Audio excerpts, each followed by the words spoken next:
Ваших потенциальных соперников. Я понял, что вы в легкий вес возвращаться не собираетесь, но все же, есть Илия Топурия. Я открыт, я без проблем.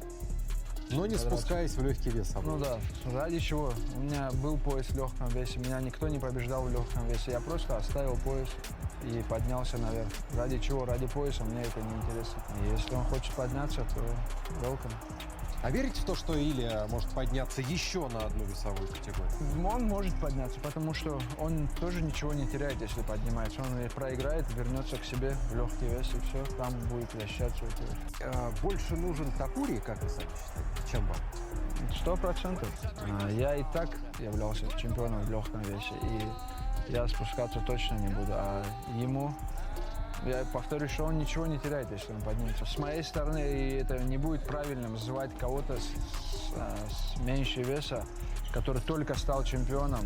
Он еще ничего не доказал в легком весе. У него там очень много работы. Тот же Арман Tsarukyan каждый день выставляет его, просит с ним подать. Between Justin Gaethje and Paddy the Baddy, there was a consensus that Paddy has to take Gaethje down, and that if you go back and you look over the history of Gaethje's career, people do not take him down. And meanwhile, the argument would be if it stays on his feet, it would go to Gaethje. Is it that straightforward? I do not think so. And based on what we have seen, I could see where you could come to that conclusion. I am just sharing, if you follow the sport as a whole, we do not really see that anymore. And in 2 weeks, as a backup fighter for UFC 324, what is his situation? Can we please forgive him whatever he did to get himself in this weird purgatory?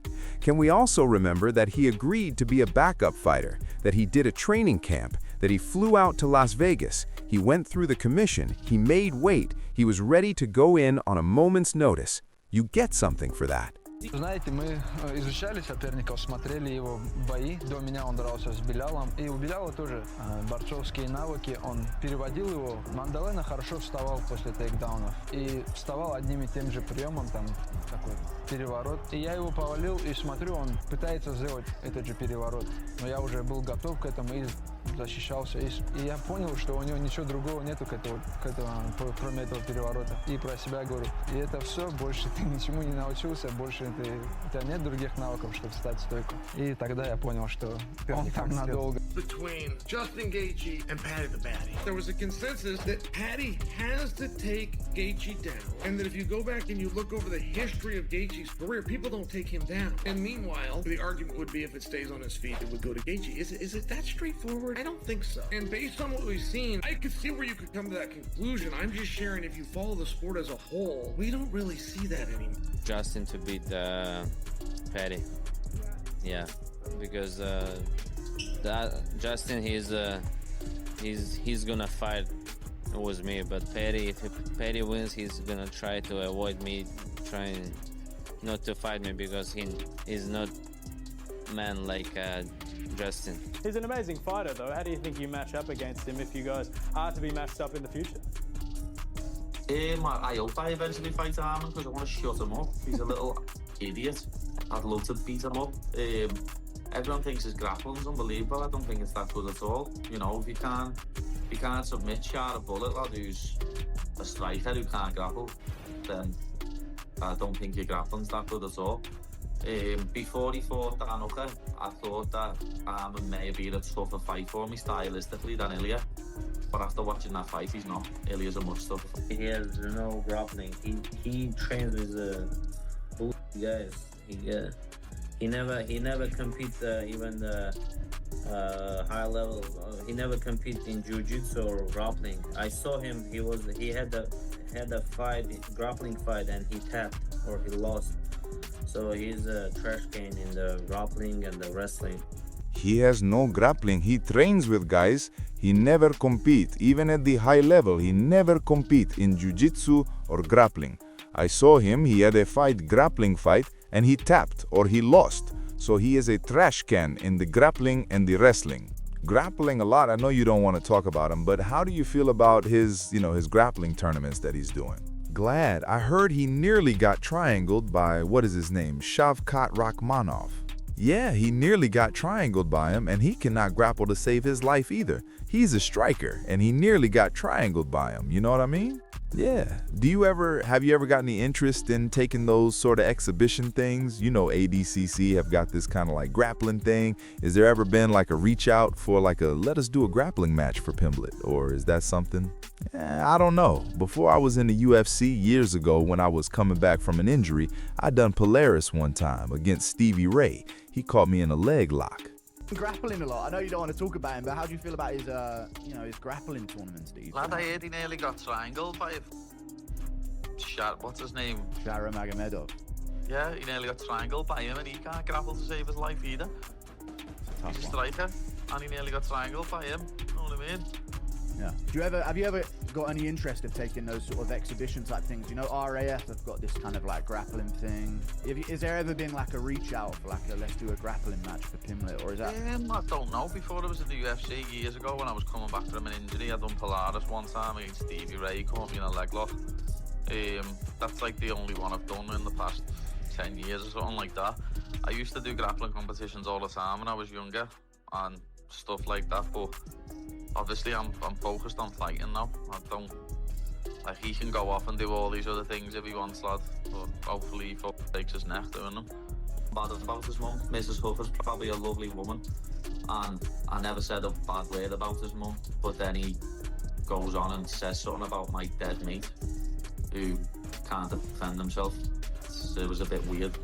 I had my friend's family messaging me saying what's going on here and all that, so like the way people have went on about what I said, but no one condoned what he said and said, what are you doing mentioning someone who's dead, is very, very strange. But you know, that's the MMA world for you.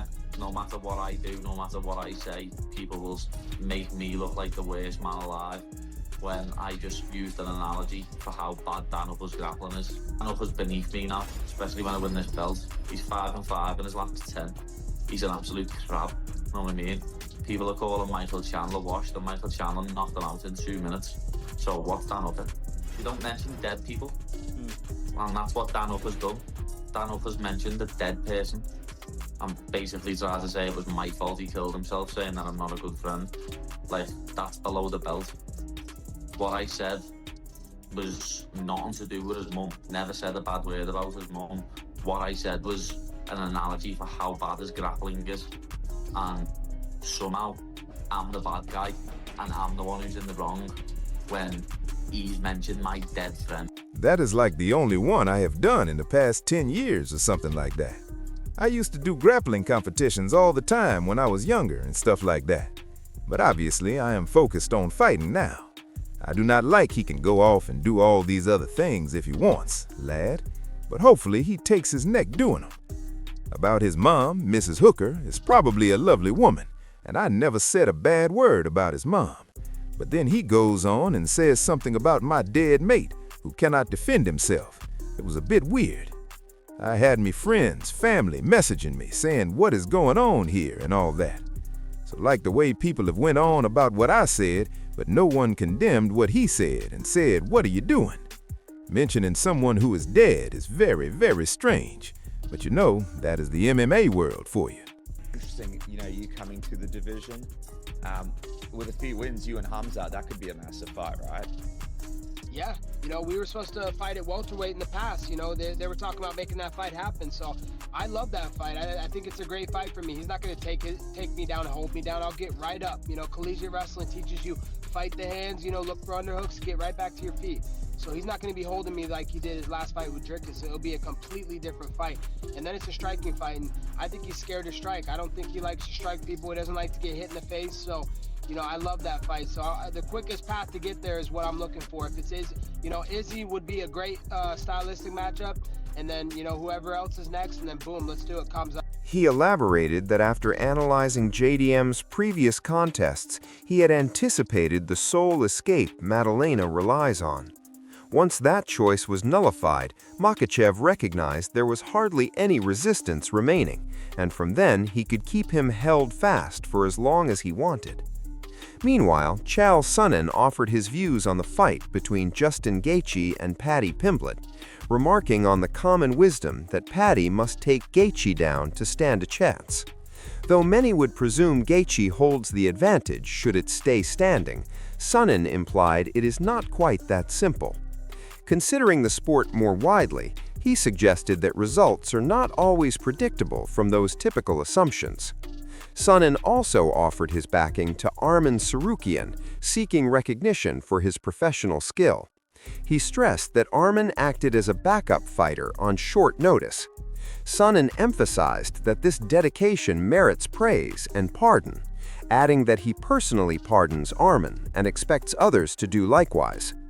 Arman Tsarukyan expected he would favor Justin Gaethje to beat Paddy Pimblett, prepared to confront him next. He indicated that should Paddy win, he might try to dodge a bout with Arman, meaning Justin's outlook makes him a simpler foe to challenge.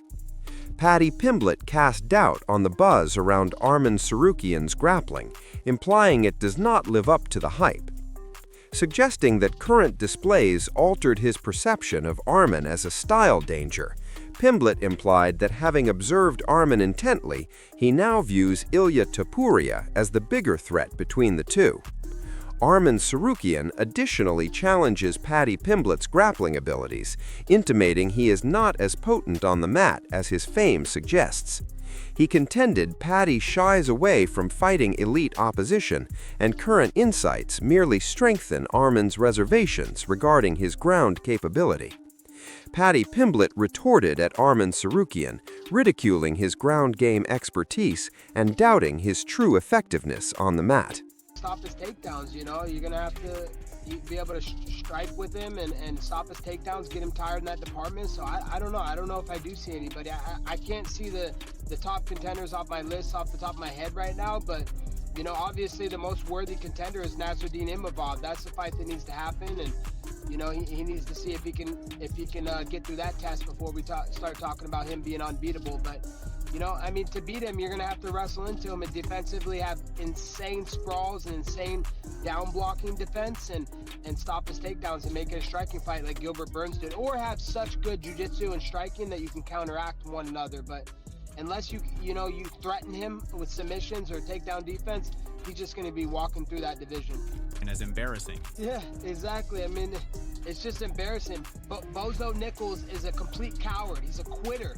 The fact that he didn't want to wrestle a guy who missed weight by a couple pounds, the guy's 17 years older than you. He's like almost 50 years old. Why are you worried about a guy that's almost 50 years old? You should want to do good business for the Real American Freestyle brand. Like, you pride yourself on being ready and wanting to be a company man, but you're not showing up for the company.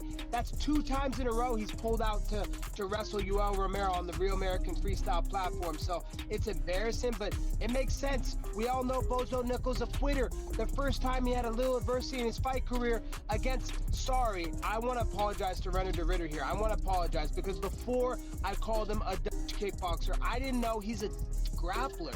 Emphasizing his own focus was entirely on fighting, the interaction became aggressive as Paddy depicted Arman's outside interests as unwarranted peril and leveraged it to fuel their deepening animosity. Conversely, Paddy Pimblett also addressed the recent uproar and condemnation surrounding his earlier words about Dan Hooker, asserting his remarks were misinterpreted. He clarified that he had no intention of disrespecting Hooker's family and deemed the negative reaction unfair. Pimblett compared the response to his words with what he labeled a dire lack of anger regarding remarks on his personal loss, portraying this as an instance of how fast stories can evolve in the MMA world. Their separation is at its widest point. He downplays Hooker's latest streak, stating how he views him a championship within reach. Pimblett maintains the dispute regarding his words was distorted, adding his remarks were not personal or about family, yet stressing that boundaries were breached when his deceased friend was mentioned. So that is the complete account and the origin of the current feud between these two. In the meantime, beyond Arman and Hooker, Paddy is also eyeing Ilia Topuria, hoping to challenge him for the featherweight belt without delay. Nevertheless, even with the feud, Paddy Pimblett still recognizes Ilia Topuria's accomplishments within the octagon, crediting him for his fighter achievements. Simultaneously, he made a clear distinction between admiring the record and his personal view of the individual, implying Topuria is not authentic. Paddy also dismissed Ilia Topuria's physical build, indicating the size disparity between them could not be ignored. He emphasized weight categories exist for a reason, and cautioned that if Ilia moves up to 155, he would enter a fight where a physical drawback could swiftly cause trouble. In contrast, Colby Covington criticized Khamzat Chimaev, bringing up their previously discussed matchup and framing it as an advantageous fight for himself. He asserted that Chimaev could not control him on the mat, which would inevitably push the fight into a striking exchange. Covington utilized that outcome to challenge Chimaev's comfort in stand-up battles, implying getting hit is something he prefers to evade. Covington furthermore stressed just how hard Chimaev is to overcome. He clarified that halting his takedowns or exhausting him while standing would be a tremendous challenge, and anyone aiming to win needs nearly flawless defensive abilities. Covington emphasized that if lacking significant submission dangers or elite takedown resistance, Chimaev might rule the weight class. Covington singles out Israel Adesanya as the matchup making the most sense for him, now eyeing the middleweight division. He described it as a personal fight just as much as a competitive one, mentioning old trash talk and stating he wants the opportunity to learn if Adesanya can deliver inside the cage. Bo Nickal spoke plainly when addressing a possible fight with Colby Covington. He characterized it as an uneven contest and presented himself as the sort of challenge that would quickly reveal Covington's weaknesses at middleweight. Nickal embraced the drama of it, affirming the stage would be immense and delivering a worldwide declaration. Colby Covington blasted Bo Nickal, challenging him for ducking Yoel Romero. He pulled no punches, branding Nickal a coward and taunting him for delaying to grapple with a much older opponent, slightly over the weight limit. And that is the truth, whether anyone wants to admit it or not.